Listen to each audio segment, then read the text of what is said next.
Hello everyone, welcome back to my YouTube channel. आज का जो हमारा टॉपिक होने वाला है उसमें हम नर्सिंग मैनेजमेंट एंड लीडरशिप में यूनिट 4 स्टार्ट करेंगे। तो यूनिट 4 है हमारा ऑर्गेनाइजेशन। तो इस लेक्चर में हम क्या करेंगे, ऑर्गेनाइजेशन से जितने भी सिलेबस में दिया गया है ऑर्गेनाइजेशन यूनिट से, उस सभी को हम क्या करेंगे इस वन लेक्चर में कवर करेंगे। तो वीडियो को अंत तक जरूर देखिएगा क्योंकि ये वीडियो आपके एग्जाम के पॉइंट ऑफ व्यू से काफ़ी ज़्यादा इंपॉर्टेंट रहेगा। तो चलिए वीडियो को स्टार्ट करते हैं। तो बढ़ते हैं अपने यूनिट की तरफ। तो जो हमारा यूनिट है ऑर्गेनाइजेशन, तो इसमें सबसे पहला जो हमारा टॉपिक दिया गया है उसमें बात करते हैं ऑर्गेनाइजेशन के रिगार्डिंग। तो बेसिकली ऑर्गेनाइजेशन होता क्या है। Organisation, organising is a management function that ensure all resources, चाहे वो हमारा पीपल की बात की जाए, चाहे मटेरियल की बात की जाए, चाहे मनी की बात की जाए या फिर टाइम्स की बात की जाए, are arrange properly to achieve goal efficiently. तो ऑर्गेनाइजेशन क्या होता है, मैनेजमेंट फंक्शन होता है जो कि हमारे पास जो भी अवेलेबल रिसोर्सेज होते हैं उसको प्रॉपरली अरेंज करके जो हमारा गोल हो उसको अचीव किया जा सके। एक एग्जांपल से समझे तो if a nurse manager plan to give care to 30 patient in a ward, organizing help decide to who does what when and how, so every patient get proper care with confusion, without confusion. ठीक है, यहाँ पे without रहेगा, without confusion. तो यहाँ पे क्या होगा, अगर जो नर्स मैनेजर रहेगी, ठीक है, तो वार्ड को क्या करेगा, मान लो 30 पेशेंट है, तो वहाँ पे कौन उसको क्या करेगा, क्या केयर प्रोवाइड करेगा, कैसे केयर प्रोवाइड करेगा और कब केयर प्रोवाइड करेगा। तो अगर वो प्रॉपर तरीके से उसको मैनेज कर लेगी, ऑर्गेनाइज कर लेगी, तो जो पेशेंट का केयर होगा वो कहीं ना कहीं एक प्रॉपर वे में इफेक्टिव होगा, बिना किसी कन्फ्यूजन के। ठीक है, आगे बढ़े तो इसके डेफिनेशन देखें कि डेफिनेशन क्या होता है इसका। The process of arranging resource and activities in the structured way to achieve objective efficiently, यानी कि एक प्रोसेस होता है कि जो हमारे पास रिसोर्स होता है उसको अरेंज करना एंड एक्टिविटी को परफॉर्म करना एक स्ट्रक्चर वे में, ताकि जो हमारा ऑब्जेक्टिव या गोल हो उसको एफिशिएंटली क्या करे, अचीव करे। वो होता है हमारा ऑर्गेनाइजेशन। एग्जाम्पल से समझें, थिंक अ स्कूल क्लासरूम। ठीक है, the teacher arrange student in group, assign task and make sure every one work together. तो ये क्या हो गया, एक हमारा ऑर्गेनाइजेशन हो गया। ठीक है, आगे बढ़े तो ऑर्गेनाइजेशन एज अ प्रोसेस। ठीक है, तो ऑर्गेनाइजेशन क्या होता है, organization is a not one step action, यानी कि एक स्टेप एक्शन नहीं होता, ये प्रोसेस होता है, यानी कि इसमें मल्टीपल स्टेप होते हैं। It is a continuous process that involve 3 की एक्टिविटीज। तो इसमें 3 की एक्टिविटीज़ को मेनली हम इन्वॉल्व करते हैं। बेसिकली हम क्या करते हैं, असाइनमेंट ऑफ वर्क करते हैं, डेलीगेशन करते हैं और हमारा कोऑर्डिनेशन करते हैं। बेसिकली ये 3 एलिमेंट होते हैं या फिर की बोल सकते हैं, जो कि ऑर्गेनाइजेशन को रन कराने में या फिर फॉर्म करने में हेल्प करता है।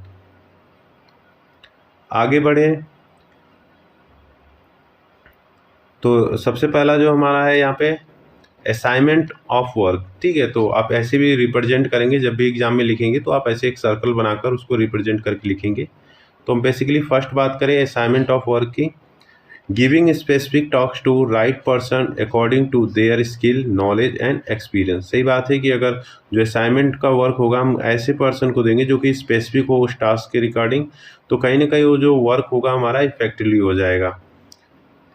एक इम्पॉर्टेंट पॉइंट समझें, तो असाइनमेंट ऑफ वर्क का क्या इंपॉर्टेंट हो सकता है, प्रिवेंट करेगा, ठीक है, कन्फ्यूजन को, इंश्योर करेगा टास्क आर डन एफिशिएंटली और इम्प्रूव करेगा प्रोडक्टिविटी। तो अगर हम टास्क को क्या करेंगे, असाइन कर देंगे मतलब पर्टिकुलर पर्सन को, तो कहीं ना कहीं उसके रिस्पॉन्सिबल होगी वही कि आप ये काम करेंगे, तो एक कन्फ्यूजन वहाँ पे रिड्यूस हो जाएगा। अगर एग्जांपल से समझें, जैसे अ नर्स मैनेजर असाइन करेगी, तो यहाँ पे 3 नर्स ले लेंगे, नर्स ए, नर्स बी और नर्स सी। तो नर्स ए क्या करेगी, एडमिनिस्ट्रेशन ऑफ मेडिसिन का काम करेगी, नर्स बी क्या करेगी, मॉनिटर वाइटल साइन, और नर्स जो सी रहेगी मेंटेन करेगी पेशेंट रिकॉर्ड। तो यहाँ पे क्या हो रहा है, कन्फ्यूजन जो होगा हमारा प्रिवेंट हो जाएगा और जो हमारा टास्क भी होगा क्या होगा, कंप्लीट हो जाएगा। This way each nurse know exactly what to do. तो ये पता रहेगा कि हर एक नर्स को उन्हें क्या करना रहेगा। आगे बढ़े तो हमारा नेक्स्ट इसमें जो की है या फिर हम एलिमेंट कह सकते हैं, तो हमारा डेलीगेशन होता है, ट्रांसफर अथॉरिटी या and responsibility for a task to someone else while still being accountable for the outcome. तो यानी कि हम क्या करें, डेलीगेशन, यानी कि जो हम क्या करें, जो वर्क का डिस्ट्रीब्यूशन हो रहा है वहाँ पे क्या कर रहे हैं, उसको डेलीगेट कर रहे हैं, ट्रांसफ़र कर रहे हैं अथॉरिटी या कोई भी रिस्पॉन्सिबिलिटी। तो हमारा जो वर्क होगा वो ईजिली कंप्लीट हो जाएगा विद द टाइम। तो इसमें इंपॉर्टेंट क्या हो सकते हैं इसके, help manager and nurse focus on the critical task. ठीक है, दूसरा क्या हो सकता है, डेवलप टीम मेंबर स्किल। ठीक है, क्योंकि आप वर्क में टीम मेंबर में काम करें तो वर्क भी कहीं ना कहीं आपका स्किल डेवलप होगा, इम्प्रूव होगा एफिशिएंसी। अब इसका अगर हम एग्जांपल समझे तो एक नर्स मैनेजर है। ठीक है, nurse manager asks a junior nurse to task patient vital. ठीक है, sorry, to take patient vital. तो क्या करेगी, जो जूनियर नर्स होगी वो does the tasks but manager remain responsible for overall patient care. अब हम नर्स मैनेजर तो उसने जूनियर को बोल दिया कि अपने आप क्या करें, वाइटल साइन लें, ठीक है, मॉनिटर करें, लेकिन जो रिस्पॉन्सिबिलिटी होगी किसकी होगी, वो नर्स मैनेजर की होगी, ना कि उस जूनियर नर्स की।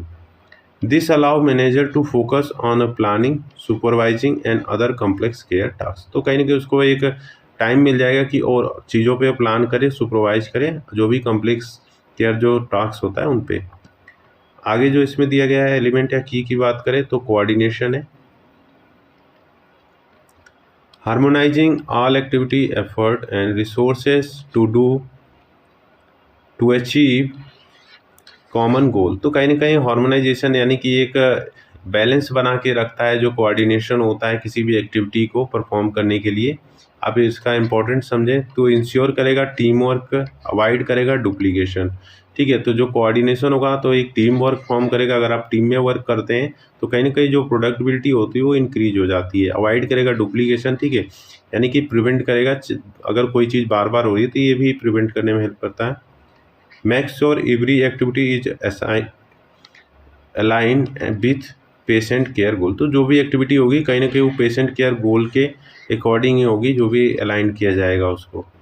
एग्जाम्पल समझे, during a morning shift the nurse manager coordinate करेगी किससे, पेशेंट केयर शेड्यूल, ठीक है, lab investigation and medication administration. तो बेसिकली जब मॉर्निंग का शिफ्ट होगा, जो नर्स मैनेजर क्या करेगी, कोऑर्डिनेट करेगी, यानी सबका, एक को क्या करेगी, पेशेंट का शेड्यूल केयर प्रोवाइड कर देगी, एक का लैपिड जो लैब का इन्वेस्टिगेशन है उसको असाइन कर देगी, दूसरा मेडिकेशन एडमिनिस्ट्रेशन करेगा। तो इंश्योर करेगा कि all nurse work together, patient get care on time, no activity is missed. तो हर एक नर्स क्या करेगी, अपना अपना काम करेगी, तो जो हमारा केयर होगा कहीं ना कहीं पेशेंट का इफेक्टिव वे में होगा। आगे बढ़े इसमें तो आगे हमारा दिया गया है इसमें जो हमारा सिलेबस में है, हॉस्पिटल के रिकॉर्डिंग। तो बेसिकली हॉस्पिटल क्या होता है, सभी को पता है, हॉस्पिटल एक हेल्थ केयर इंस्टीट्यूशन होता है जहां पर provide patient treatment with the specialized medical and nursing staff and medical equipment रहता है, अकॉर्डिंग टू विकिपीडिया के। तो ये होता है हमारा हॉस्पिटल।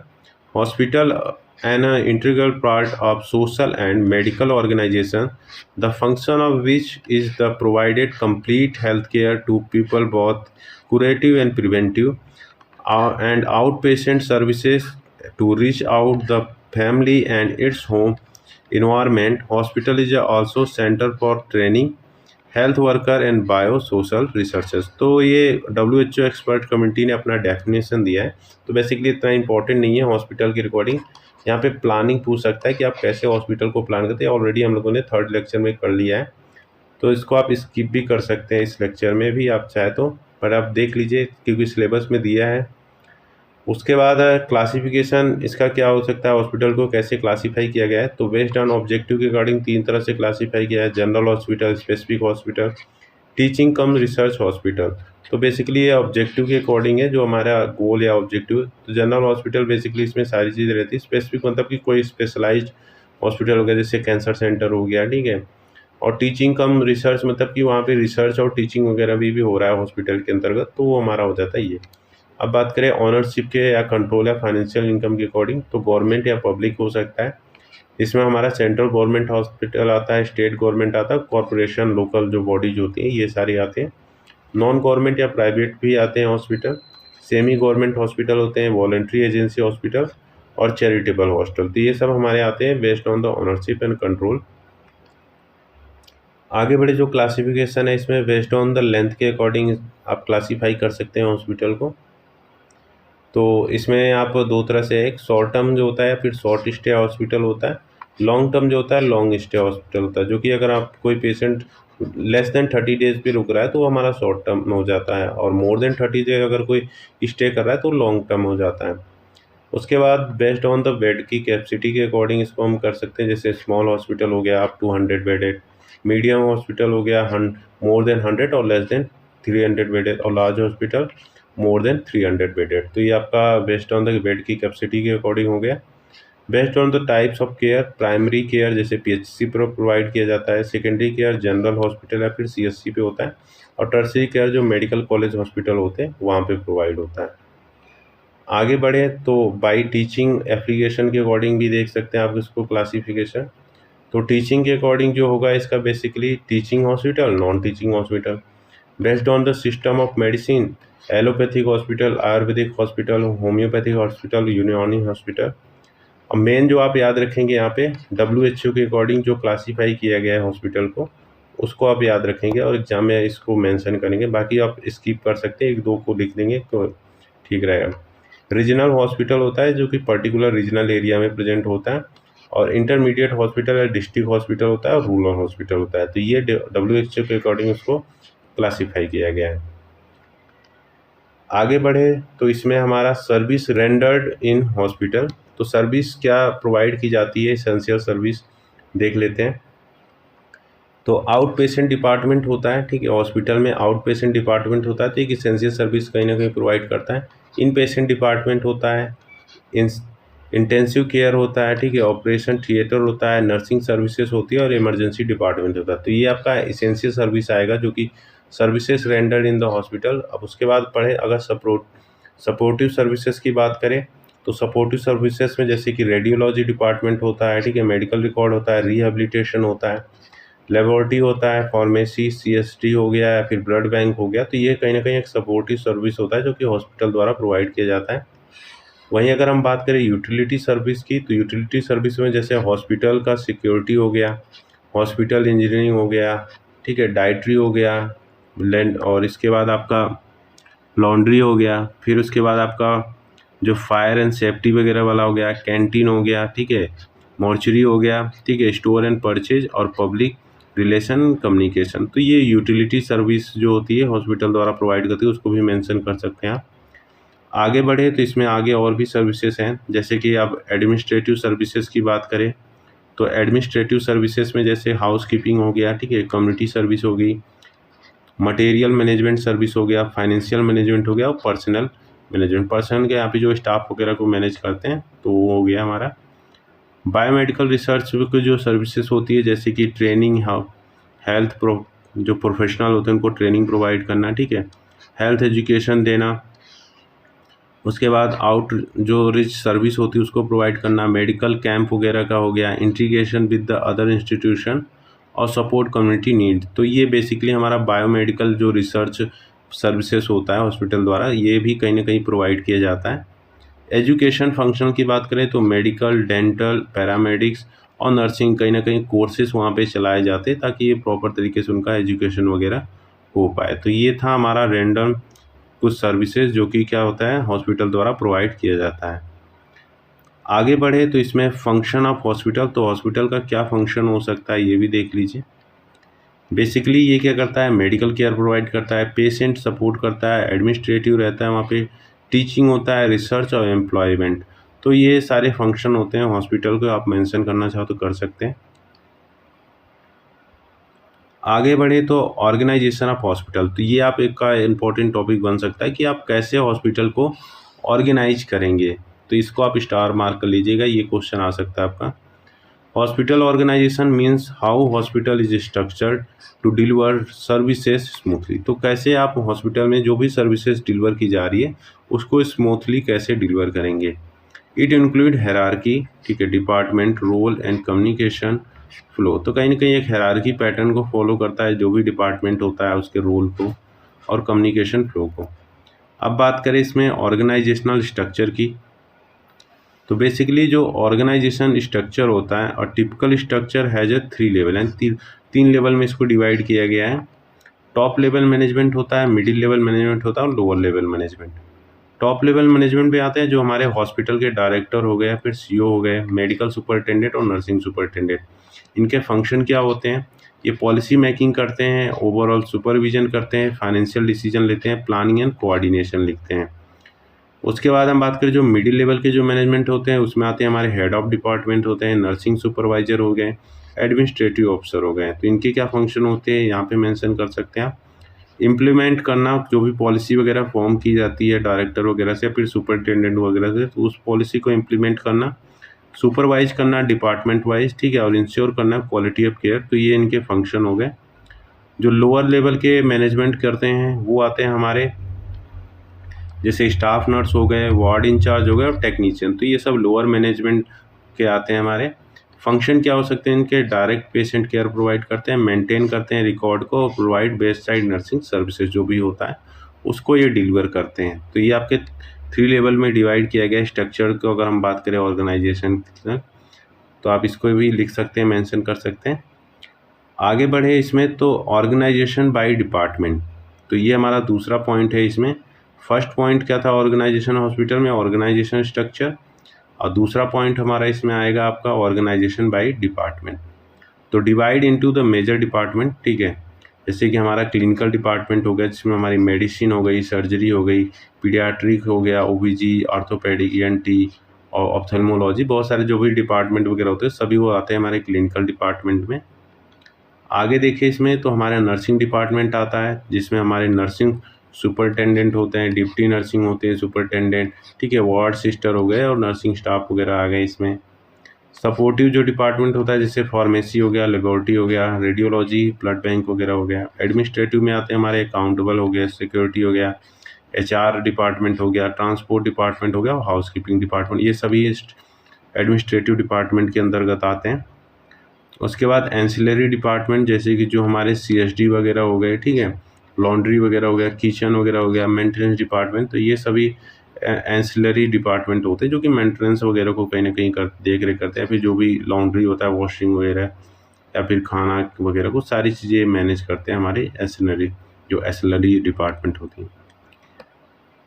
आगे बढ़े तो services perform by hospital organization द्वारा क्या सर्विसेज परफॉर्म किए जाते हैं उसके रिगार्डिंग बात कर लेते हैं।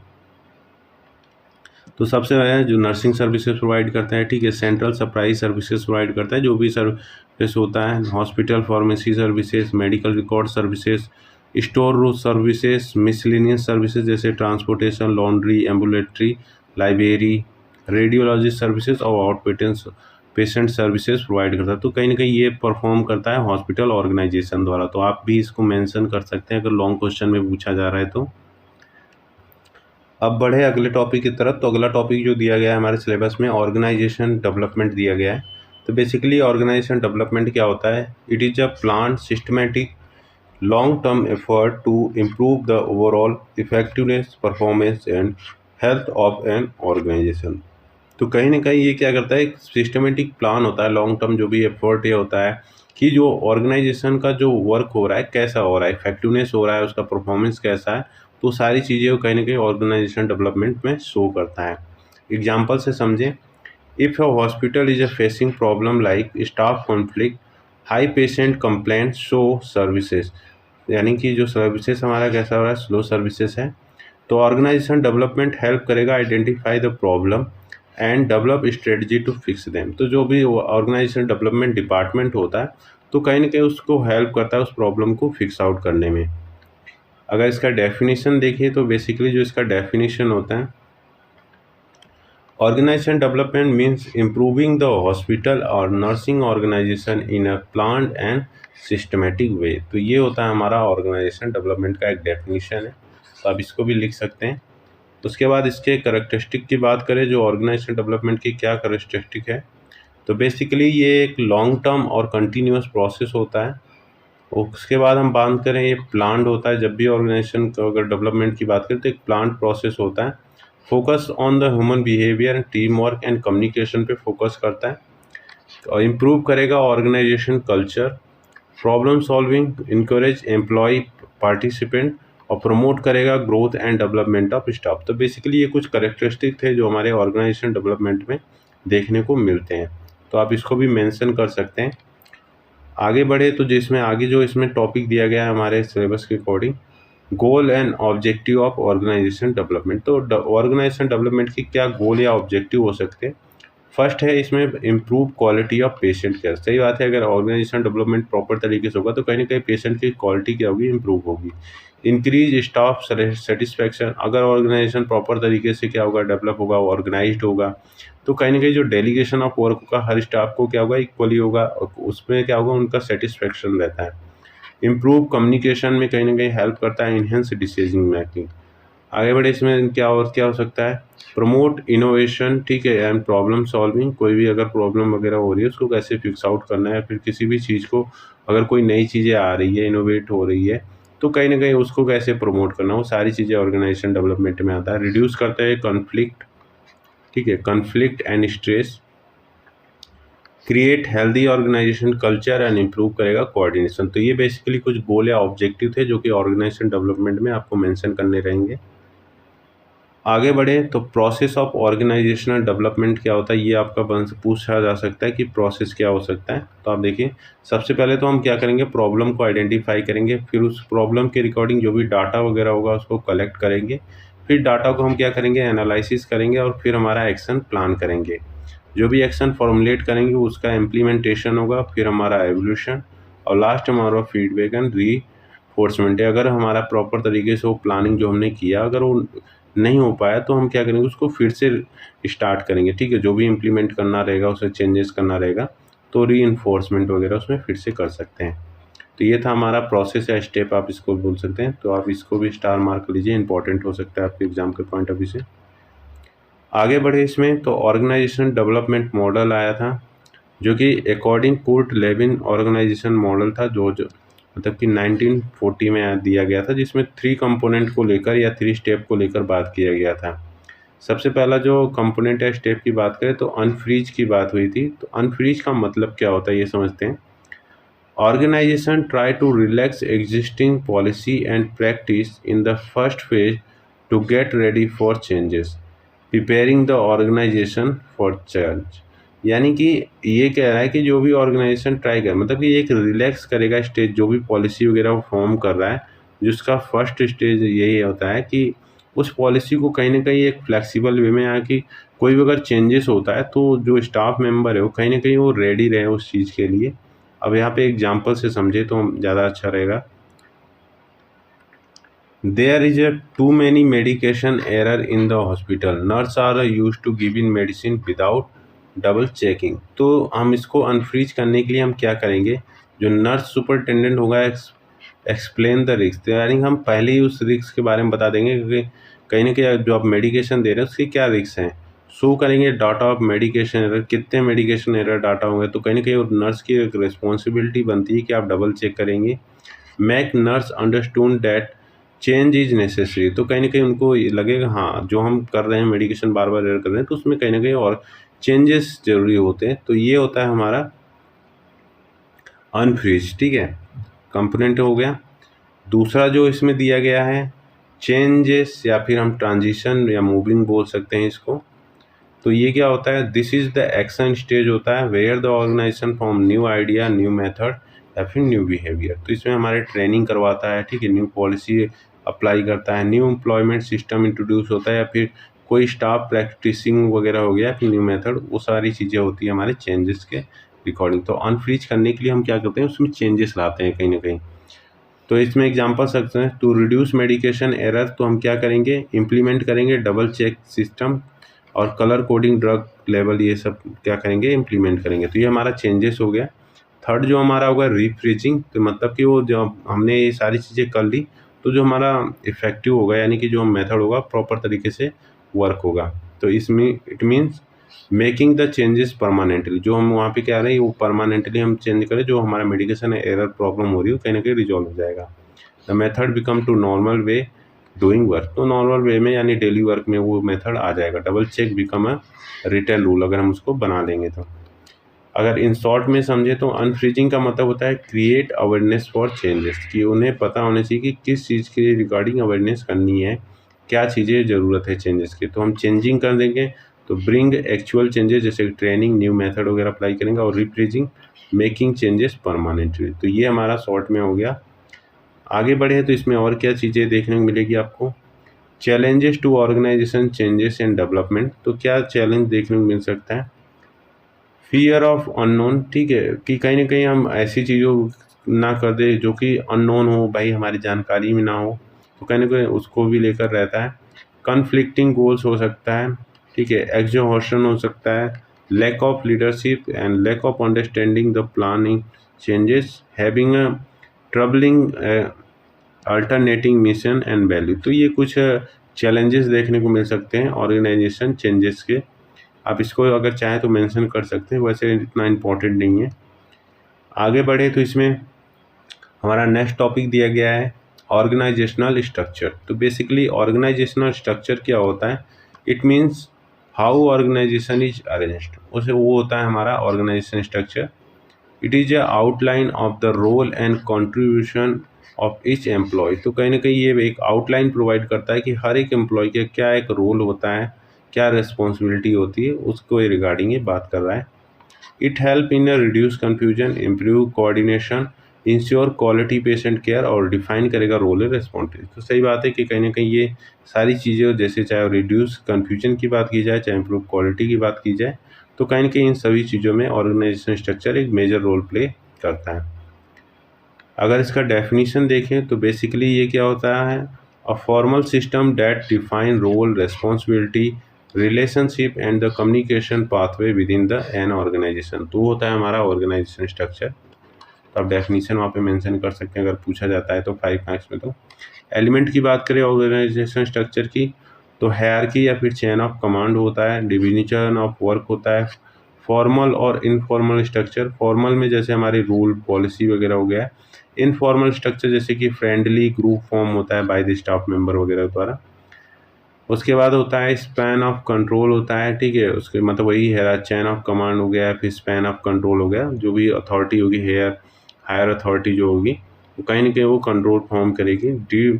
उसके बाद डिपार्टमेंटलाइजेशन होगा कि हर एक डिपार्टमेंट का अलग अलग स्ट्रक्चर फॉर्म किया जाएगा, और कोऑर्डिनेशन होगा। तो ये बेसिकली कुछ एलिमेंट थे कि जो कि ऑर्गेनाइजेशन स्ट्रक्चर में आपको मेंशन करने रहेंगे। आगे बढ़े तो फंक्शन ऑफ ऑर्गेनाइजेशन। तो एक ऑर्गेनाइजेशन स्ट्रक्चर का क्या फंक्शन हो सकता है, बेसिकली ये स्टेबलाइजिंग एन ऑर्गेनाइजेशन हायरार्की को फॉर्म करने में हेल्प करता है, हेल्पिंग मैनेजमेंट क्रिएटिंग टीम, ठीक है, तो कहीं ना कहीं एक टीम को क्रिएट करने में भी हेल्प करता है, उसको मैनेज करने में हेल्प करता है। और उसके बाद facilitating professional growth, and last में आपका guiding employ and manager to in decision making process. तो बेसिकली ये कुछ फंक्शन थे जो ऑर्गेनाइजेशन स्ट्रक्चर के द्वारा किए जाते हैं। तो ये आप इसको भी मेंशन कर सकते हैं। आगे बढ़े तो इसमें आगे हमारा आता है टाइप्स ऑफ ऑर्गेनाइजेशन स्ट्रक्चर। तो कितने तरह से इसको कैटेगराइज किया गया है या टाइप्स को बांटा गया है, ये देखते हैं। फर्स्ट है जो हमारा लाइन ऑर्गेनाइजेशन, या फिर ब्यूरोक्रेटिक, या फिर पिरामिडल, या फिर हायरार्की स्ट्रक्चर भी बोलते हैं। तो कई नाम कुछ भी यहाँ पे दे सकता है आपको, तो कंफ्यूज मत होइएगा। एक ओल्डेस्ट और सिंपल स्ट्रक्चर मेथड होता है जिसमें अथॉरिटी क्या होती है, फ्लो होता है टॉप टू बॉटम। तो यानी क्या क्या होगा, यहाँ पे हायर अथॉरिटी होगा, ठीक है, फिर उसके बाद हमारा मीडियल अथॉरिटी जो होगा मीडियल लेवल का होगा, फिर हमारा यहाँ पे लोअर लेवल का होगा। तो कहीं ना कहीं एक हायरार्की ऑफ पैटर्न को शो करता है, यानी कि क्लियर चेन ऑफ कमांड होता है कि हायर अथॉरिटी क्या करेगा, कमांड देगा मीडियल वाले को, फिर लोअर, उससे मीडियल वाला लोअर वाले को क्या करेगा, कमांड देगा। तो जैसे नर्सिंग सुपरटेंडेंट हो गया हमारा हायर अथॉरिटी, ये करेगा नर्सिंग इंचार्ज को, और नर्सिंग इंचार्ज क्या करेगा, स्टाफ नर्स जो होंगे उसको कमांड को डिलीवर करेंगे। एडवांटेज की बात करें तो सिंपल एंड क्लियर होता है, क्विक डिसीजन मेकिंग होता है। Disadvantage burden on the top manager पे हो सकता है, और लेस स्पेशलाइजेशन हो सकता है। तो ये कुछ डिसएडवांटेज हो गए। नेक्स्ट जो टाइप दिया गया है लाइन एंड स्टाफ ऑर्गेनाइजेशन। तो लाइन एंड स्टाफ ऑर्गेनाइजेशन क्या होता है, बेसिकली मोस्ट कॉमनली यूज होता है हॉस्पिटल में, जो कि लाइन ऑफिसर होते हैं जो हमारे डिसीजन को मेकिंग करते हैं, यानी जो अथॉरिटी वगैरह फॉर्म करते हैं वो होते हैं हमारे लाइन ऑफिसर। और जो स्टाफ ऑफिसर होते हैं जो कि एडवाइज या फिर सपोर्ट प्रोवाइड करते हैं, ठीक है। एग्जांपल से समझे कि लाइन अथॉरिटी हमारा कौन हो गया, जो ऑफिसर हो गए, यानी कि वो हमारी एनएस हो गई जो कि फाइनल अथॉरिटी होती है। स्टाफ कौन हो गए, जैसे कि एचआर मैनेजर हो गया, डाइटिशियन हो गया, इन्फेक्शन कंट्रोल ऑफिसर हो गए, तो ये एडवाइज ओनली करेंगे, ये कोई भी अथॉरिटी को फॉर्म नहीं करेंगे। एडवांटेज, एक्सपर्ट एडवाइज अवेलेबल हो सकता है वहाँ पे, और less workload on man manager.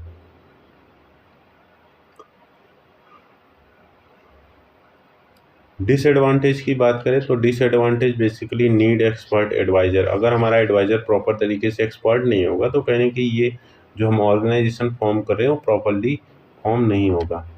अगले टाइप के बात पढ़े तो अगला टाइप जो हमारा दिया गया है फंक्शनल ऑर्गेनाइजेशन होता है। तो बेसिकली फंक्शनल ऑर्गेनाइजेशन क्या होता है, work divide based on the special skill. तो जो भी स्पेशल स्किल होगा तो उसके अकॉर्डिंग क्या करेगा, वर्क डिवाइड करेगा। Employ report to multiple bosses, तो कन्फ्यूजन हो सकता है समटाइम इसमें, तो ये आप इसमें डिसएडवांटेज लिख सकते हैं। अब जैसे मान लो नर्स में भी reported, nursing incharge, NS, DNS, तो कहीं ना कहीं ये फॉर हो गया फॉर ड्यूटी के लिए, तो ये हो जाता है हमारा कन्फ्यूजन। अगर ड्यूटी के लिए रिपोर्ट करेगा किसको, हमारे इंचार्ज को, अगर कोई इंडेंट वगैरह हो गया तो हमारे क्या होगा, जो डीएनएस वगैरह को ये करेगा, फिर एनएस को करेगा, तो ये कहीं ना कहीं उसको एक कन्फ्यूजन हो सकता है। आगे बढ़े इसमें तो हमारा आगे जो आता है मैट्रिक्स ऑर्गेनाइजेशन होता है। मैट्रिक्स ऑर्गेनाइजेशन कंबाइन फंक्शनल और प्रोजेक्ट वेस्ट स्ट्रक्चर होता है, जो कि स्टाफ वर्क और मल्टीपल टीम जो साइमल्टेनियसली, यानी कि जो भी स्टाफ होगा एक ही टीम के मल्टीपल वर्क वगैरह परफॉर्म करेगा। जैसे कि एग्जांपल समझे, और नर्स स्टाफ जो होगा वर्क करेगा इन वार्ड बट आल्सो इन जो NABH ऑडिट टीम होता है, ठीक है, जो national authority board of hospital होते हैं उसके ऑडिट टीम में भी करता है, और क्वालिटी इंप्रूव टीम में, तो कहीं ना कहीं वो मल्टीपल टीम में भी कहीं ना कहीं फंक्शनल करता है, तो होगा हमारा मैट्रिक्स ऑर्गेनाइजेशन। आगे बढ़ें तो फ्लैट या फिर हॉरिजेंटल स्ट्रक्चर क्या होता है, वेरी फेव मैनेजमेंट लेवल होता है, ठीक है। उसके बाद मोर फ्रीडम फॉर स्टाफ, जैसे कि small cleaning with 10 to 15 worker होते हैं, तो बेसिकली वहाँ पे फैट या हॉरिजेंटल स्ट्रक्चर देखने को आपको मिल जाएगा।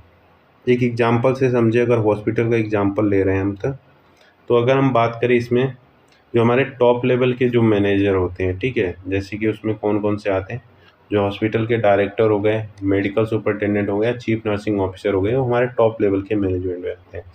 मिडिल लेवल के वो कौन से आते हैं, जैसे नर्सिंग सुपरवाइजर हो गए, हेड ऑफ डिपार्टमेंट हो गए, एडमिनिस्ट्रेटिव ऑफिसर हो गए। लोअर लेवल में आते हैं वार्ड इंचार्ज, स्टाफ नर्स और हमारे नर्सिंग असिस्टेंट। तो आप एग्जाम्पल मेंशन कर देंगे तो बेसिकली एक अच्छा शो करेगा, एक पॉइंट ऑफ व्यू से हम समझ सकते हैं इसको। आगे बढ़े तो इम्पोर्टेंट क्या हो सकता है ऑर्गेनाइजेशन स्ट्रक्चर का इन हॉस्पिटल में, तो बेसिकली जो ऑर्गेनाइज स्ट्रक्चर का क्लियरिटी ऑफ रोल, तो कहीं ना कहीं ये क्लियरिटी ऑफ रोल को कहीं ना कहीं प्रोवाइड करता है, ये इम्प्रूव करता है पेशेंट केयर, अकाउंटेबिलिटी को कहीं ना कहीं ये शो करता है, एफिशिएंट जो मैनेजमेंट होता है उसको भी ये कहीं ना कहीं हेल्प करता है, रिड्यूस करता है कॉन्फ्लिक्ट, स्मूथ कम्युनिकेशन होता है और बेटर कोऑर्डिनेशन। तो ये कुछ बेसिकली इंपॉर्टेंट थे ऑर्गेनाइज स्ट्रक्चर को, जो कि हॉस्पिटल में आपको देखने को मिल सकता है, तो आप इसको भी मेंशन करेंगे। अगला टॉपिक की तरफ बढ़े जो सिलेबस में दिया गया है ऑर्गेनाइजेशन चार्ट के रिगार्डिंग दिया गया है। तो बेसिकली ऑर्गेनाइजेशन चार्ट क्या होता है, it is a picture diagram that show करता है who is the in the hospital या ऑर्गेनाइजेशन, कौन इस हॉस्पिटल में है, ठीक है, who work under the whom, किसके अंडर में कौन काम कर रहा है, और हाउ वर्क इज डिवाइडेड, तो कैसे वर्क को डिवाइड किया जाता है, ये सभी कुछ ऑर्गेनाइजेशन चार्ट में मेंशन रहता है। डेफिनेशन देखें इसकी, तो it help everyone understood the structure of the hospital या organization and chain of command। तो कहीं ना कहीं ये हेल्प करता है कि हॉस्पिटल का स्ट्रक्चर कैसा है, ऑर्गेनाइजेशन स्ट्रक्चर कैसा है, और जो हमारा चैन ऑफ कमांड कैसा है, उन सारी चीज़ों को हेल्प करता है ये।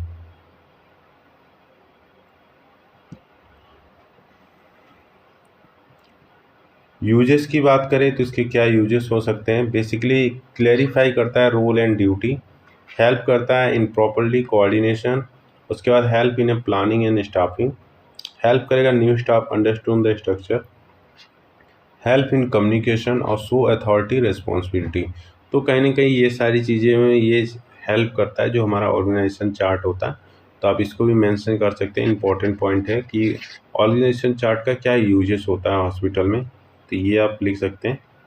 आगे बढ़े इसमें तो आगे हमारा आता है टाइप्स ऑफ ऑर्गेनाइजेशन चार्ट, तो वही जो हम अभी उधर पढ़ के आ रहे हैं स्ट्रक्चर वाला, वही सारी चीज़ें यहाँ पर भी आपको देखने को मिलेगी। जैसे लाइन चार्ट होता है जो कि वो वर्टिकल चार्ट प्रेजेंट करता है, शो करता है direct chain of command from top to bottom. जैसे हॉस्पिटल डायरेक्टर आता है जिसमें फिर उसका medical superintendent, nursing superintendent, ward incharge और फिर हमारा नर्सिंग स्टाफ। तो कहीं ना कहीं एक line of chain of authority या फिर लाइन ऑफ चार्ट बोल सकते हैं इसको। आगे बढ़े तो हॉरिजेंटल लेवल या फिर के जो चार्ट होते हैं हॉरिजेंटल बोलते हैं, फिर लेवल चार्ट बोलते हैं इसको। All manager department show in the horizontal line. तो इसमें जैसे कि मेडिकल सर्विसेज वाले हो गए, ठीक है, चाहे नर्सिंग सर्विसेज वाले हो गए, फार्मेसी वाले हो गए, लैब, एडमिन और फाइनेंशियल, इस सभी को एक लाइन में क्या करेंगे, रिप्रेजेंट करेंगे, इसलिए इसको बोलते हैं हॉरिजेंटल या फिर लाइन चार्ट बोलते हैं। सर्कुलर या फिर जो कॉन्सेंट्रिक चार्ट होता है वो हमारा बेसिकली इसमें क्या होता है, जो टॉप अथॉरिटी होता है वो सेंटर में होता है और जो अदर लेवल के अरेंजमेंट होते हैं आउटवर्ड द सर्कल। तो आप ऐसे उसको रिप्रेजेंट कर सकते हैं। आप सेंटर में डायरेक्टर को दिखा देंगे, फिर जो मिडिल मैनेजर होगा, सुपरवाइजर या फिर नर्स वर्कर वगैरह होंगे, तो ये सारे बाटम मतलब कि आप उसके सराउंडिंग में कर देंगे। मैट्रिक्स चार्ट क्या होता है, ये शो करता है डुअल रिपोर्टिंग, यानी कि दो बॉस को रिपोर्ट करना रहता है, जो ऑलरेडी हमने पढ़ रखा है उसमें भी। देखिए NOT नर्स रिपोर्ट करेगी, ठीक है, नर्सिंग सुपरिटेंडेंट को, नर्सिंग हेड जो होगी, और OT मैनेजर को जो कि टेक्नीशियन हेड होगी। तो कहीं ना कहीं उसमें कॉन्फ्लिक्ट वगैरह भी ज़्यादा देखने को मिल सकता है। तो ये चार्ट हो गया। अगला जो होता है कंबाइन या फिर हाइब्रिड चार्ट होता है। बेसिकली इसमें क्या होता है, मिक्स टू या मोर टाइप्स के मतलब चार्ट यूज होते हैं इन लार्ज हॉस्पिटल ऑर्गेनाइजेशन में, बेसिकली ये यूज होता है। तो ये आपके चार्ट के टाइप्स हो गए, तो आप उसको भी मेंशन कर सकते हैं। आगे बढ़े तो इसमें step two create a organization chart. तो आप क्या स्टेप या फिर प्रोसेस बोल सकते हैं कि किसी भी ऑर्गेनाइजेशन चार्ट को फॉर्म करने के लिए किया जाता है। तो सबसे पहला स्टेप है जो आइडेंटिफाई पर्पस। तो किस लिए आप चार्ट को बना रहे हैं, ऑर्गेनाइजेशन चार्ट को, तो ये आपका एक हो गया। उसके बाद फॉर हॉस्पिटल एक्रीडेशन या फिर फॉर द स्टाफ ओरिएंटेशन या फिर हॉस्पिटल मैनुअल, तो आप वहाँ पे एक एग्जांपल मेंशन कर देंगे। दूसरा जो स्टेप आता है हमारा, कलेक्ट करना होता है इन्फॉर्मेशन। जो भी चार्ट बना रहे हैं आपके रिकॉर्डिंग उसकी या फिर जो हमारा पर्पज हो रहा है उसके रिकॉर्डिंग इन्फॉर्मेशन कलेक्ट करना है, ठीक है, लिस्ट करना है सभी डिपार्टमेंट को या फिर स्टाफ के पोजीशन को। फिर नेक्स्ट स्टेप आता है हमारा अरेंज करना level of hierarchy, top level, middle level, lower level. फिर ये साइड से डायरेक्टर हो गया हमारे पे, medical superintendent, nursing superintendent, ward in charge हो गया, फिर स्टाफ नर्स। तो कहीं ना कहीं उनको अरेंज करना रहता है। नेक्स्ट स्टेप जो आता है हमारा, शो करता है रिलेशनशिप कि यूज करते हैं लाइन या फिर arrow to show who report to whom, वही है मतलब कि किसको कौन रिपोर्ट कर रहा है। उसके बाद अगला स्टेप आता है draw the chart, create a diagram using box या फिर सर्कुलर डायग्राम वगैरह को हम यूज कर सकते हैं। नेक्स्ट जो आता है स्टेप, इसमें चेक करना होता है accuracy, confirm with the department head so there is a no mistake. On last में हम डिस्प्ले और अपडेट करेंगे, तो put in the notice board या फिर hospital website, update when staff या स्ट्रक्चर चेंज। तो ये हमारे कुछ स्टेप हो गए। जब भी हम ऑर्गेनाइजेशन चार्ट को फॉर्म करेंगे तो ये सारी चीज़ों को ध्यान में रखेंगे, ठीक है। तो सबसे पहला आइडेंटिफाई द पर्पस, फिर उसके बाद कलेक्ट करेंगे इन्फॉर्मेशन, फिर अरेंज करेंगे लेवल ऑफ हायरार्की, शो करेंगे रिलेशनशिप, फिर उसके बाद हमारा आता है ड्रॉ करेंगे चार्ट को, फिर चेक करेंगे जो भी एक्यूरेसी वगैरह होगा, और लास्ट में हम क्या करेंगे, उसको डिस्प्ले और अपडेट कर देंगे, ठीक है। तो उसके बाद लिमिटेशन ऑफ ऑर्गेनाइजेशन चार्ट, ये भी आप मेंशन कर सकते हैं। तो बेसिकली क्या लिमिटेशन हो सकते हैं, बिकम आउटडेटेड क्विकली, क्योंकि स्टाफ फ्रिक्वेंटली क्या होता है चेंज करते रहते हैं। वो अगर उनकी वहाँ पे नहीं अगर सूटेबल इन्वायरमेंट प्रोवाइड हो पा रहा है या फिर जैसा वो एक्सपेक्टेड इन्वायरमेंट चाह रहे हैं या फिर कोई कंफ्लिक्ट हो रहा है उनके वर्किंग प्लेस में, तो कहीं ना कहीं अगर वो स्टाफ छोड़ के जा रहा है तो आउटडेटेड हो सकता है, ठीक है। अपडेट थिंक टेक टाइम, तो ये भी एक लिमिटेशन हो सकता है। So only formal relationship, nurse sometime communicate directly to lab staff but chart won't be show. तो कहने के फॉर्मल ही क्या करता है, रिलेशनशिप को शो करता है, इनफॉर्मल रिलेशनशिप को ये शो नहीं करता। कैन नॉट शो पर्सनालिटी या स्किल, ठीक है, मे बी क्रिएट रिजिडिटी या फिर स्ट्रिक्टनेस हो सकता है, too complex in big hospital. तो ये कुछ लिमिटेशन थे जो कि ऑर्गेनाइजेशन चार्ट में आपको देखने को मिल सकता है। आगे देखें तो आगे जो हमारा टॉपिक दिया गया है इसमें ऑर्गेनाइजेशन इफेक्टिवनेस। तो बेसिकली ऑर्गेनाइजेशन इफेक्टिवनेस क्या होता है, it means how well an organization achieve its goal using the right resources at the right time. तो कैसे एक ऑर्गेनाइजेशन जो अचीव करेगा उसका गोल, जो भी हमारे पास राइट रिसोर्सेज होंगे उसका राइट टाइम पे यूज करके, तो वो होता है हमारा organization effectiveness. It tell about the whether the hospital या ऑर्गेनाइजेशन वर्किंग स्मूथली, ठीक है, provide quality service, using staff properly and staff patient, या फिर जो हमारे क्लाइंट होते हैं उसके सेटिस्फेक्शन की बात कर रहा है। तो बेसिकली ये हमारे ये हॉस्पिटल जो ऑर्गेनाइजेशन है ना, इन सभी चीज़ों को क्या करेगा, लेकर चलता है जो भी, तभी उसका क्या होगा, एक इफेक्टिवनेस देखने को मिलेगा। आगे बढ़े अगर इसका डेफिनेशन देखें तो बेसिकली जो इसका डेफिनेशन होता है आप मेंशन करेंगे, organization effectiveness is a extent of the growth and profit by the utilizing defined and finite resources without disturbing internal resources. तो कहीं ना कहीं ये बात कर रहा है कि जो भी हमारे पास रिसोर्सेज अवेलेबल हैं उन्हीं रिसोर्सेज का हम प्रॉपर तरीके से यूटिलाइज करके जो हमने गोल या फिर जो टास्क बनाया है उसको कहीं ना कहीं अचीव करें विदाउट हम जो भी है इंटरनल रिसोर्सेज वगैरह का यूज किए हुए। तो ये सिल्वर और शर्मन ने दिया था, तो आप इसको यहाँ पे एक मेंशन कर सकते हैं डेफिनेशन। दूसरा आप अगर देखना चाहें तो the ability of organization to achieve its goal with minimum resource and maximum quality, तो आप अपना बना के लिख सकते हैं। तो एक भी आप, ये हो गया दूसरा डेफिनेशन आपका, ठीक है। आगे बढ़े तो इसमें आगे क्या दिया गया है, बेसिकली स्टेप या process achieving organization effectiveness.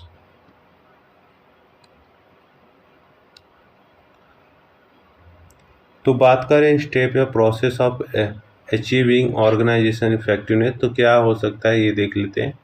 First step, set clear goal, ठीक है, पहले हम क्या करेंगे, क्लियर गोल करेंगे, सेट करेंगे उसको।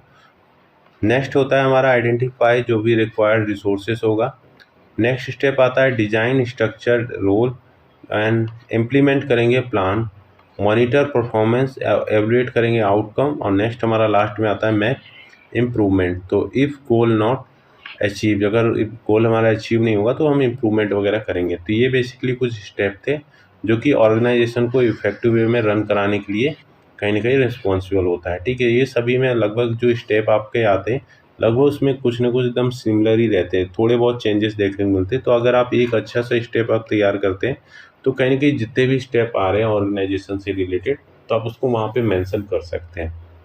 आगे बढ़े तो हम बात करें टाइप्स या मॉडल की, तो ठीक है, जो ऑर्गेनाइजेशन के मॉडल होते हैं उसके रिगार्डिंग उसके क्या टाइप्स होते हैं। तो types of organization effective model, तो बेसिकली गोल अटेनेबल मॉडल था एक है जो कि बात करता है जो measure how well the organization achieve goal, तो वो बताता है कि कैसे ऑर्गेनाइजेशन अपने गोल को अचीव करता है, ठीक है। अगर ये हॉस्पिटल का गोल क्या होगा, इंक्रीज नॉर्मल डिलीवरी रेट, तो अचीवमेंट अगर हुआ तो कहीं ना कहीं जो ऑर्गेनाइजेशन कैसा होगा, इफेक्टिवनेस होगा। अगर अचीवमेंट नहीं हुआ तो ऑर्गेनाइजेशन क्या होगा, नॉन इफेक्टिव होगा। तो ये कहीं ना कहीं ये बताता है जो गोल अटेनेबल मॉडल होता है।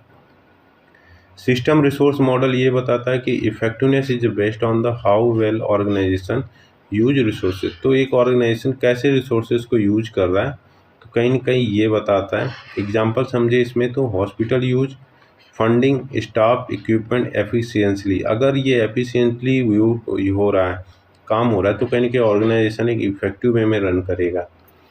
आगे बढ़ें तो इसमें इंटरनल प्रोसेस मॉडल होता है। बेसिकली इंटरनल प्रोसेस मॉडल क्या होता है, फोकस करता है how smooth the internal operation और रन, तो जो भी इंटरनल वगैरह काम होते हैं कैसे उसमें रन हो रहा है। अब एग्जांपल समझे इसमें, तो जो हमारा नर्स होते हैं कैसे कोऑपरेट कर रही है वेल, अगर वो वेल कोऑपरेट कर रही है, उनके अंदर कॉन्फ्लिक्ट क्या हो रहा है, फेवर हो रहा है, तो कहीं ना कहीं ऑर्गेनाइजेशन एक इफेक्टिव वे में रन कर रहा है। अगर उनके अंदर क्या हुआ, कॉर्पोरेट नहीं रहा प्रॉपर तरीके से, कॉन्फ्लिक्ट बहुत ज़्यादा है, तो ऑर्गेनाइजेशन कैसे रन करेगा, नॉन इफेक्टिव वे में।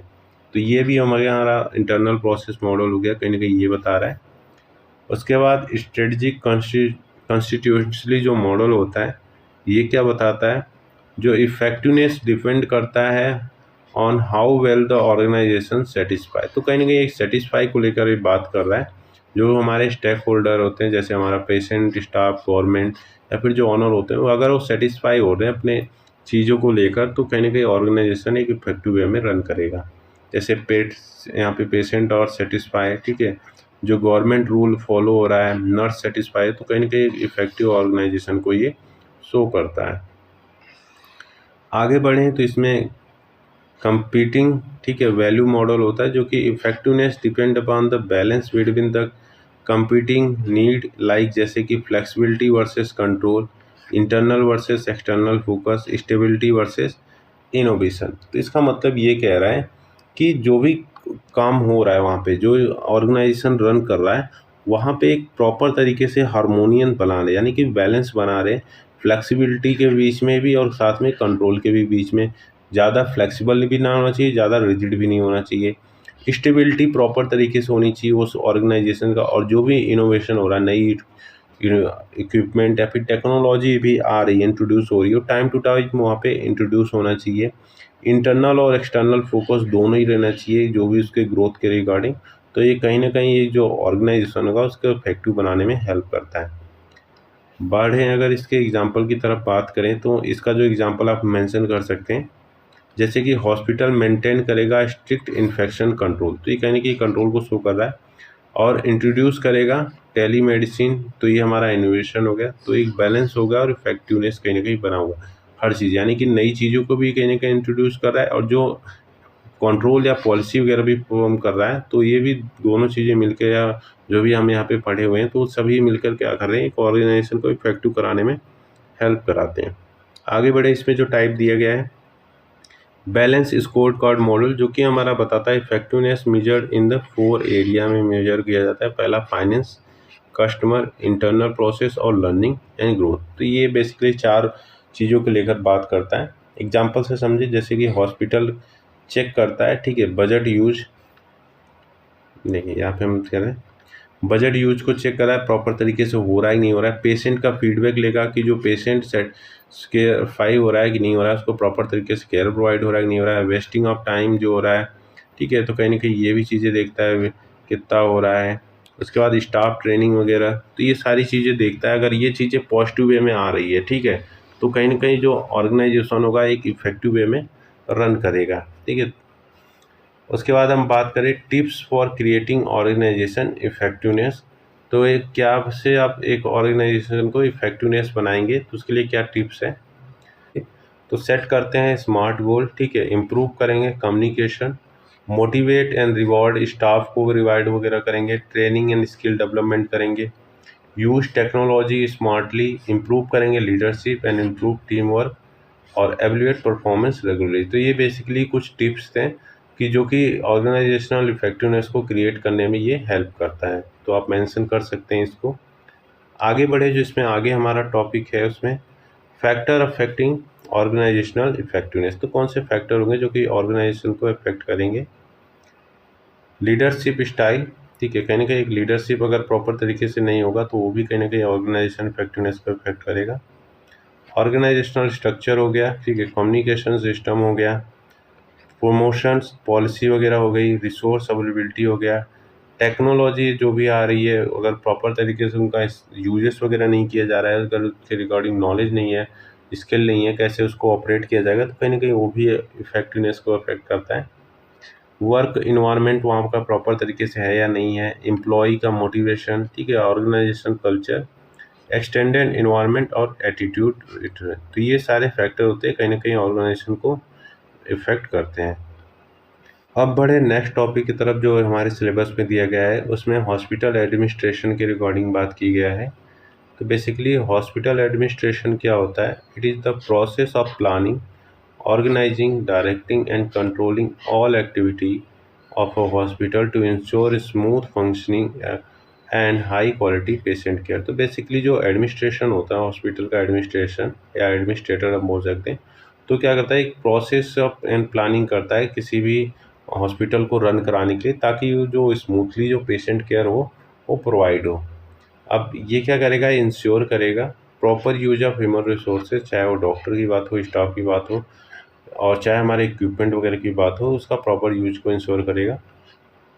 Proper use of physical resources, जैसे बेड हो गया, इक्विपमेंट और सप्लाई हो गया, safety and satisfaction of patient, coordination among the all department. तो ये सारी चीज़ों को कहीं ना कहीं वो इंश्योर करेगा कि प्रॉपर तरीके से वो फंक्शन कर रहे हैं या नहीं कर रहे हैं। उसके बाद बात करें अगर इसके डेफिनेशन की, तो बेसिकली आप इसका डेफिनेशन लिख सकते हैं। The process of managing hospital operation effectively to provide safe, efficient and quality health care services. ठीक है, तो ये आप एक डेफिनेशन मेंशन करते हैं shortly. It include planning health care services, managing staff, budgeting, coordinating department and ensure legal and ethical standard. तो basically ये सारी चीज़ों पे क्या करता है, फोकस करता है, उसके अंतर्गत आते हैं। तो आप इसको भी मेंशन करना चाहें तो कर सकते हैं। आगे बढ़े इसमें, तो role of an administrator in hospital administration. तो जो वहाँ के एडमिनिस्ट्रेटर होता है उसका क्या रोल होता है, हॉर्बिस जो हॉस्पिटल एडमिनिस्ट्रेशन होता है उसमें। तो अ hospital administrator is a responsible for overall hospital activity, या फिर जो मैनेजमेंट होता है उसके रिगार्डिंग। तो रूल क्या हो सकते हैं, प्लानिंग करना, ठीक है, ऑर्गेनाइजिंग करना, स्टाफिंग, डायरेक्टिंग, कंट्रोलिंग, क्राइसिस को मैनेज करना, ठीक है, उसके बाद लीगल एंड एथिकल कंप्लायंस वगैरह जो होता है उस सारी चीज़ों को देखना, इंश्योर करना patient safety and quality care जो हो रही है उसको इंश्योर करना, बजटिंग एंड फाइनेंशियल मैनेजमेंट और कोऑर्डिनेटिंग। तो बेसिकली ये कुछ रोल हैं जो कि जो एडमिनिस्ट्रेटर होता है हॉस्पिटल का वो कहीं ना कहीं देखता है या फिर परफॉर्म करता है। आगे बढ़े इसमें, तो basically control and line of authority दिया गया है कि ये बेसिकली क्या होता है। In a hospital control and line of authority always work together. ठीक है, ये दोनों ही क्या करते हैं, एक साथ वर्क करते हैं। ये हेल्प करते हैं hospital run smoothly, maintain quality and ensure करते हैं पेशेंट सेफ्टी। अगर हमारे पास जैसे कि अगर अथॉरिटी होती है, कंट्रोल होता है, चेन ऑफ कंट्रोल होता है, फिर कमांड होता है, तो कहीं ना कहीं जो वर्क वहाँ पे जो वर्कर हो रहे हैं या फिर एम्प्लॉय जो वर्क कर रहे हैं वो प्रॉपर तरीके से कर रहे हैं नहीं कर रहे हैं, उन सभी चीज़ों को क्या करते हैं, मॉनिटर करना, सुपरवाइज करना। तो कहीं ना कहीं एक इफेक्टिव वे में या फिर इंश्योर करता है क्वालिटी ऑफ केयर को। अब एग्जांपल से समझे कि लाइन ऑफ अथॉरिटी डिसाइड करेगा हु कंट्रोल, यानी कि कौन कंट्रोल करेगा, और जो हमारा कंट्रोल डिसाइड करेगा व्हाट इज कंट्रोल, क्या कंट्रोल करना है, और how it is a control. तो आप ऐसे समझ सकते हैं इसको सिंपल लैंग्वेज में। आगे बढ़े इसमें, तो लाइन ऑफ अथॉरिटी आप एक और सिंपल लैंग्वेज में समझना चाहें तो क्या होता है, the chain of command who, यानी ये बताता है कि हु रिपोर्टेड टू हूम। तो कहीं ना कहीं एक चैन ऑफ कमांड होता है, यानी कि ये बताएगा कि कौन किसको रिपोर्ट करेगा। और कंट्रोल आपका क्या होता है, the monitoring and correcting process use by people in the chain of command. तो कैसे चीज़ों को मॉनिटर किया जाए या फिर जो भी एरर वगैरह हो रहा है उसको कैसे करेक्ट किया जाए, वो सारी चीज़ें आती हैं हमारे कंट्रोलिंग के अंतर्गत। आगे बढ़ें तो इसमें एक एग्जांपल समझ सकते हैं आप कि जैसे कि लाइन ऑफ अथॉरिटी का क्या हुआ, जैसे कि यहाँ पे मेडिकल सुपरिटेंडेंट सेट करता है हॉस्पिटल स्टैंडर्ड। तो जो नर्सेस जो सुपरिटेंडेंट होंगे पास इट टू वार्ड इंचार्ज, और वार्ड इंचार्ज क्या करेगा, इन्फॉर्म करेगा स्टाफ नर्स। तो कहीं ना कहीं एक लाइन ऑफ अथॉरिटी को शो कर रही है। कंट्रोल ऑफ एक्शन की बात करें तो वार्ड इंचार्ज करेगा चेक हैंड हाइजीन डेली, और फिर उसके बाद क्या करेगा, नर्सिंग क्या करेगी, रिव्यू करेगी कंप्लायंस रिपोर्ट, और फिर एडमिनिस्ट्रेशन क्या करेगी, take corrective action if compliance is low. तो ये क्या कर रहा है, ये अब हमारा क्या आ रहा है, टॉप टू बॉटम चलता है। ठीक है, टॉप टू बॉटम चलता है, जबकि ये हमारा क्या करता है, बॉटम टू, ठीक है, बॉटम टू टॉप चल रहा है। यानी कि यहाँ पे दिया गया है अथॉरिटी फ्लो डाउनवर्ड, और जो कंट्रोल फ्लो करता है हमारा अपवर्ड। आगे बढ़े जो इसमें दिया गया है hospital statics and hospital utilization. ये आप इम्पॉर्टेंट पॉइंट हो सकता है आपके एग्जाम्पल से, क्योंकि जो डाटा वगैरह होता है उसको कैलकुलेशन कैसे किया जाता है, ये सारी चीज़ें हमारे इसी के अंतर्गत आती हैं स्टैटिस्टिक्स में अंदर। उसके बाद हम बात करें hospital statics are the numerical data related to hospital activity जो भी हो रही है उसमें कैसे उसको परफॉर्म करते हैं, कैसे फीड करते हैं, वो सारी चीज़ें इसमें मेंशन होता है। दे हेल्प करता है hospital administration understood how well the hospital is working, how many patient used the services and what improvement are needed. तो ये सारी चीज़ों को कहीं ना कहीं इंश्योर करने में हेल्प करता है। आगे बढ़ें तो जो hospital static major things like क्या क्या चीज़ें करता है, नंबर ऑफ एडमिशन कितने हुए हैं, नंबर ऑफ डिस्चार्ज कितने हुए हैं, number of in patient day हुआ, dead and birth, patient turnover कितना हुआ। तो ये सारी चीज़ों को कहीं ना कहीं ये मेजर करने का काम करता है। डेफिनीशन देखें तो बेसिकली इसका क्या डेफिनीशन हो सकता है, hospital statistics are the numerical data collect from the hospital services to evaluate performance quality and utilization of health care. तो कहीं ना कहीं ये क्या कर रहा है, जो भी डाटा वगैरह का हो रहा है उन सभी चीज़ों को कलेक्ट करना, उसको एवेल्युएट करके जो भी परफॉर्मेंस या क्वालिटी वगैरह हो रहा है उसको प्रोवाइड करना। उसके बाद बात करें हॉस्पिटल यूटिलाइजेशन, जो इंडेक्स होता है ये क्या होता है, these are the statical indicator होता है डेट शो करता है how efficiently hospital services, specially हम बेड वगैरह की बात करें तो हैव बीन यूजेड, यानी आर यू यूजेड, तो कैसे उसका यूज किया जाता है, वो सारी चीज़ों को लेकर ये बात करता है हमारा हॉस्पिटल यूटिलाइजेशन इंडेक्स। आगे बढ़े तो टाइप्स क्या हो सकते हैं इसके, हॉस्पिटल जो स्टैटिस्टिक्स होते हैं टाइप्स क्या होते हैं, पेशेंट रिलेटेड हो सकता है, ठीक है, पेशेंट रिलेटेड जो स्टैटिस्टिकल डाटा वगैरह हो गया, बेड रिलेटेड स्टैटिकल हो गया, ठीक है, सर्विसेज स्टैटिकल हो गया जैसे आईपीडी ओपीडी डाटा हो गया, वाइटल स्टैटिक हो गया, जो बर्थ या डेड वगैरह हो गया, क्लिनिकल स्टैटिक जैसे कि डिजीज बेस्ड पे हो गया।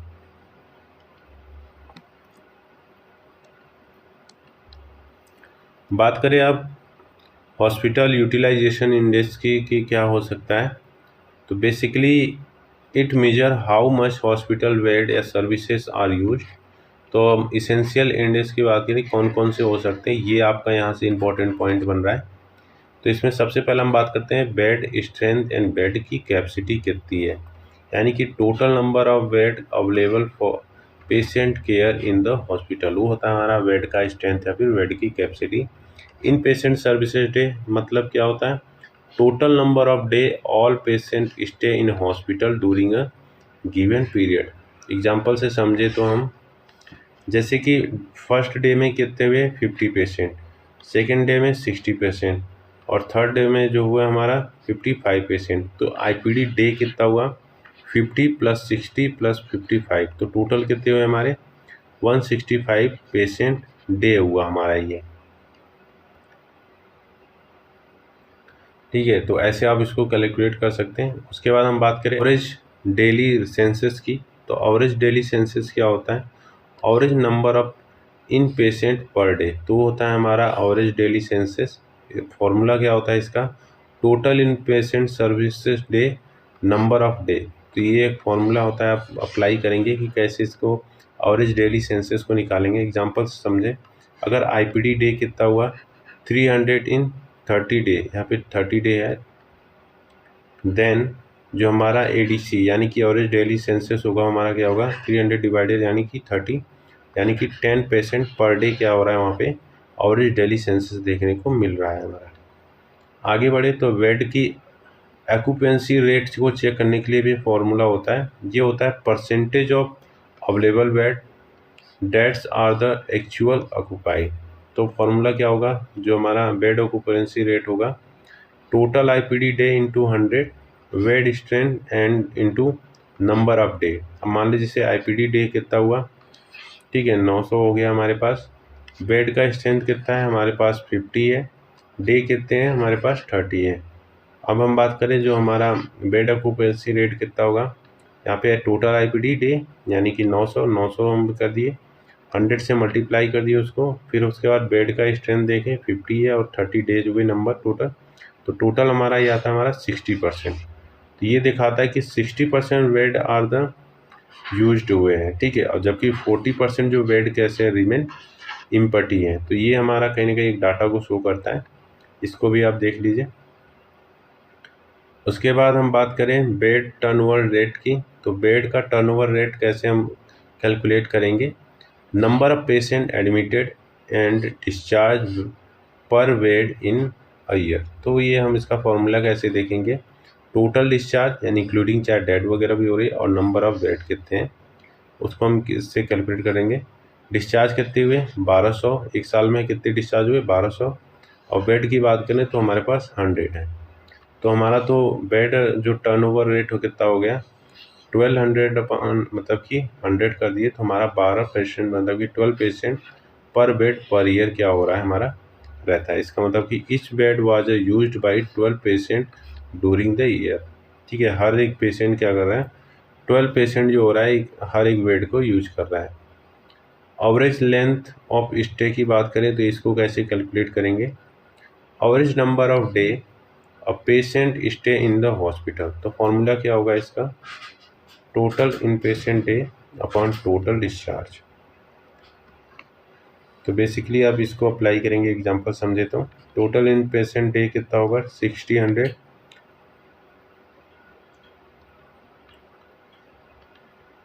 एक एग्जांपल से समझे तो टोटल इन पेशेंट डे कितना होगा 600 और डिस्चार्ज कितने हुए 200। तो जो हमारा एवरेज लेंथ ऑफ स्टे हम कैलकुलेट करें तो 600 अपॉन 200 होगा हमारा 3 डे। ठीक है, तो ये हमारा ये हो गया। टर्नओवर इंटरवल क्या होता है, basically average number of a day a bed remain empty between the patient discharge. तो फॉर्मूला क्या होगा इसका, total bed day available minus total bed day use upon total discharge. ठीक है, अब इसको फॉर्मूले को याद रखिएगा, हर एक और एक एग्जांपल देंगे तो आप इजीली उसको समझ पाएंगे। टोटल बेड डे अवेलेबल कितना है हमारे पास 3000 हो गया, यानी कि 3000 हो गया। टोटल बेड डे यूज कितना हुआ 2400 हो गया हमारे पास। डिस्चार्ज कितने हुए 200 हुए। तो हमारा जो टोटल यानी कि टर्नओवर जो इंटरवल हुआ कितना हुआ हमारा, जो 3000 हुआ उसमें से हम 2400 को हम माइनस करेंगे और डिवाइड करेंगे 200 से, तो हमारा ये लगभग आएगा 3 डे हो गया। यानी कि इस way stay empty for the about 3 day before a new patient use it. ठीक है, आगे बढ़े, जो नेक्स्ट फार्मूला दिया गया है इसमें ग्रॉस डेड रेट का फॉर्मूला निकालने को पूछ सकता है आपसे। तो dead rate out of the total discharge including the dead, इसका फार्मूला जो होता है वो याद रखिएगा। Basically total dead into multiply करेंगे 100 से और टोटल डिस्चार्ज, चाहे हम इंक्लूडिंग डेड की बात करें तो डेड कितने हुए 5 हुए, डिस्चार्ज कितने हुए 200। तो हमारे 5 में इसमें 100 मल्टीप्लाई है, यानी 2.5% क्या हुआ इसका रेट आया है।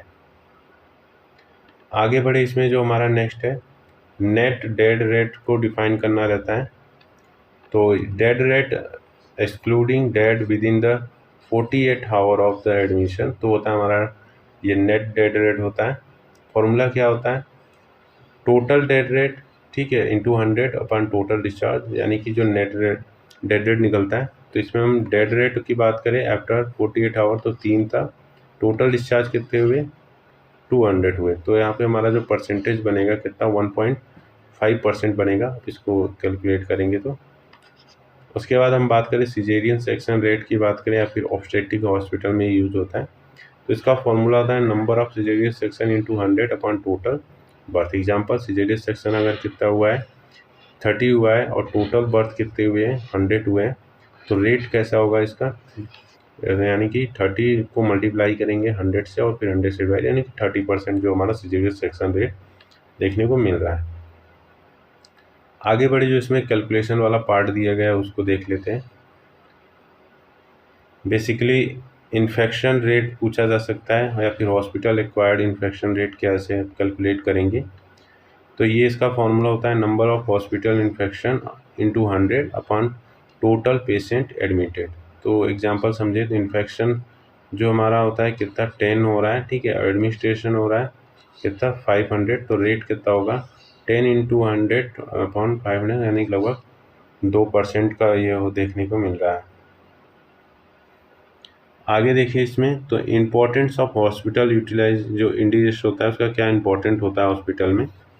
तो कहीं ना कहीं ये क्या करता है, know whether the hospital being use properly, या फिर जो भी हॉस्पिटल वगैरह का जो भी चीज़ें हो रही है प्रॉपरली हो रहा है नहीं हो रहा है। Identify over uses and under uses of the bed, ठीक है, कहीं इसको चेक करने के लिए करता है। Improve quality and decrease waiting time, ये भी इसमें भी हेल्प करता है। Plan staff according to workload, improve patient care efficiently और मेक डिसीजन एंड डिक्रीज या इंक्रीज बेड कैपेसिटी। तो इन सभी चीज़ों में कहीं ना कहीं ये हेल्प करने में हेल्प करता है। आगे बढ़े, nursing care delivery system and trend, तो ये हमारा नेक्स्ट टॉपिक है। इसमें nursing care delivery system means how nursing work is organize and assign to nurses in a hospital या फिर हेल्थ केयर सेंटर में। It tell about the who will do, who is responsible, how patient care will be deliver. तो basically ये बताता है कि कैसे उस चीज़ों को कौन करेगा, ठीक है, कौन उसके लिए रिस्पॉन्सिबल होगा और कैसे पेशेंट को जो केयर होगी इफेक्टिवली डिलीवर की जाए, ये सारी चीज़ें नर्सिंग केयर डिलीवरी सिस्टम में देखने को मिलेगा। बात करें इसके आगे क्या आप मेंशन कर सकते हैं, इट इम्प्रूव करता है, कहीं ना कहीं ये इम्प्रूव करेगा, इसके हम इम्पोर्टेंस की बात कर सकते हैं। तो quality of patient care, team coordination, time management और कॉस्ट को इफेक्टिवली क्या करेगा, ये इम्प्रूव करने में हेल्प करता है। डेफिनेशन आप मेंशन कर सकते हैं। तो बेसिकली डेफिनेशन क्या होगा इसका, a nursing care deliver system is the structured method of planning, organizing and provide nursing care plan to patient by deciding the role, responsibility and type of nursing personnel, ठीक है, involve. तो कहीं ना कहीं जो नर्सिंग पर्सनल होता है कहीं ना कहीं उसको इन्वॉल्व, यानी जो स्टाफ वगैरह होता है कैसे उनको इन्वॉल्व करके प्लानिंग करके ऑर्गेनाइजिंग करके जो भी केयर वगैरह प्रोवाइड करते हैं वो हमारा होता है नर्सिंग केयर डिलीवरी सिस्टम में। पर्पज इसका देख लेते हैं, पर्पज क्या हो सकता है इसका, to provide high quality of patient care, सही बात है, कहीं ना कहीं हाई क्वालिटी पेशेंट केयर को प्रोवाइड करने में हेल्प करता है ये। To reduce workload and prevent fatigue, to ensure continuity of care को बना रहे ताकि ये भी इम्प्रूव करता है, ठीक है, उसको कई बार इम्प्रूव करेगा patient satisfaction. To enhance cost effectiveness care, to maintain safety and the follow up standard वगैरह को भी कहीं ना कहीं मेंटेन करने में हेल्प करता है। टू सपोर्ट करता है लर्निंग एंड प्रोफेशनल ग्रोथ और to increase accountability and responsibility, to improve coordination and communication, to use nursing staff effectively, तो वर्क करी थी। ये सारी चीज़ों को कहीं ना कहीं ये मेंटेन या फिर उसको इफेक्टिव वे में रन कराने में ये हेल्प करता है। तो ये तो हो गया हमारा। आगे इसमें देखते हैं आगे क्या दिया गया है। सिलेक्शन क्राइटेरिया क्या होगा for choosing the right nursing care delivery system. तो आप यहाँ पे इस ये इंपॉर्टेंट मार्क कर लीजिएगा, ये पूछा जा सकता है 5 मंथ्स में कि क्या क्राइटेरिया होगा कि राइट नर्सिंग सर्विस को केयर को डिलीवर करने के लिए। तो following factor should be the consider करते हैं, पेशेंट की नीड कितनी है, number and skill nurse requirement कितनी है, हॉस्पिटल का बजट कितना है, वार्ड का टाइप क्या है, वर्कलोड कितना है, कोऑर्डिनेशन कितना है, तो ये और कम्युनिकेशन लेवल, ये सभी चीज़ें कहीं ना कहीं कंसीडर की जाती है जब भी हम right nursing care delivery system को चूज करते हैं, फॉर्म करते हैं, ठीक है। आगे बढ़े, इसमें जो आगे आपका क्या है, मेथड या फिर types of nursing care delivery system. तो हम इसमें पहला टाइप देखते हैं। तो फर्स्ट टाइप है हमारा टोटल पेशेंट केयर या फिर केस मेथड बोलते हैं इसको। इसमें आता है one nurse give complete care to the patient during the entire shift, यानी कि फीचर की बात करें तो high quality of care provide करेगा, 1:1 केयर होगा, बेस्ट फॉर आईसीयू और एचडीयू के लिए होता है। तो यानी कि जो हमारा रेशियो होता है 1:1 होता है, एक पेशेंट एक ही नर्स पे जितनी भी चीज़ें हो रही हो सारी चीज़ें क्या करेगी, उसके पेशेंट का जो केयर होगा वो डिलीवर करेगी। फंक्शनल नर्सिंग सिस्टम बताता है कि work divide by the task not by the patient, ठीक है, टास्क डिवाइड होगा, जैसे कि nurse A, nurse B, nurse C. तो नर्स ए क्या करेगी, give all medication, nurse B क्या करेगी, डज ऑल ड्रेसिंग, और नर्स सी क्या करेगी, ऑल डॉक्यूमेंटेशन। तो कहीं ना कहीं ये भी एक इफेक्टिव मेथड होता है, ऑलरेडी ये सब हम डिस्कस कर चुके हैं ऊपर। आगे बढ़े तो टीम नर्सिंग सिस्टम, अब वही बात है कि यहाँ पे लीडरशिप की बात हो रही है।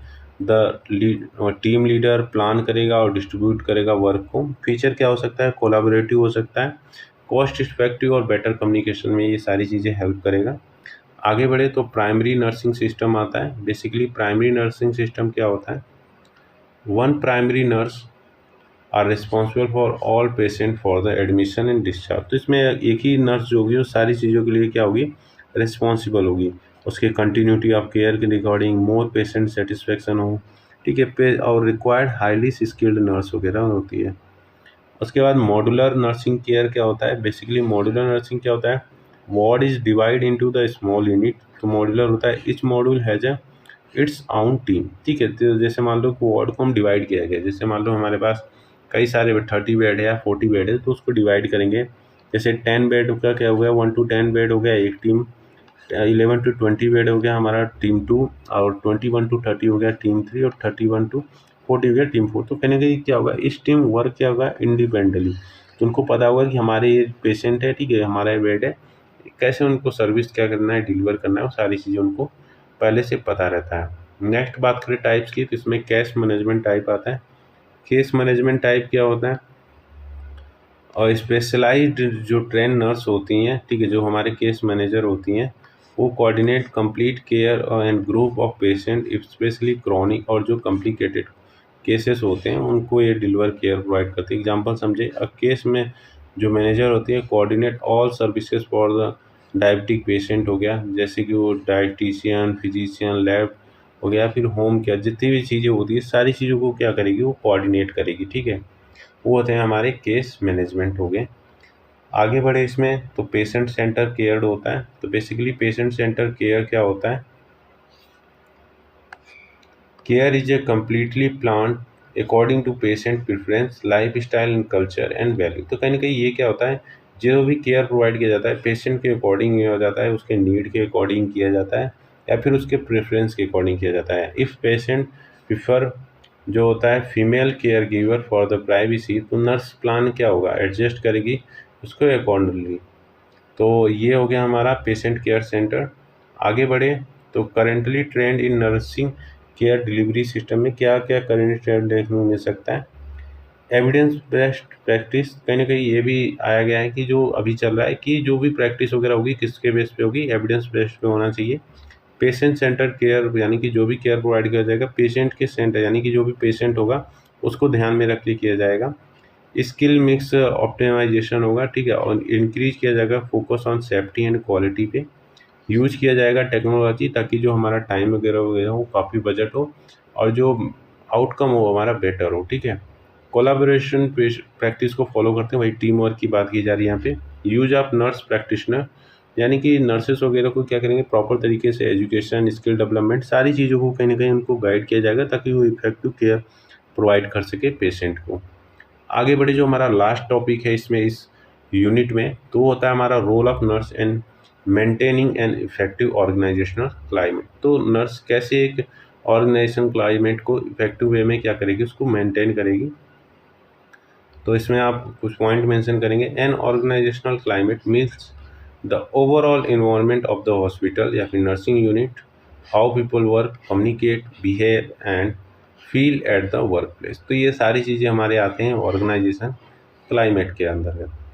और पॉजिटिव क्लाइमेट इंप्रूव करेगा patient care, team work, safety, staff satisfaction and hospital preference. तो कहीं ना कहीं अगर पॉजिटिव क्लाइमेट होगा तो वहाँ पे जो पेशेंट केयर जो डिलीवर हो रहा है सर्विस, वो कहीं ना कहीं इम्प्रूव होगा, टीम वर्क भी हमारा अच्छा होगा, कहीं ना कहीं सेफ्टी और जो स्टाफ का सेटिस्फैक्शन वगैरह होगा, सारी चीज़ें कहीं ना कहीं गुड वे में रन करेगा।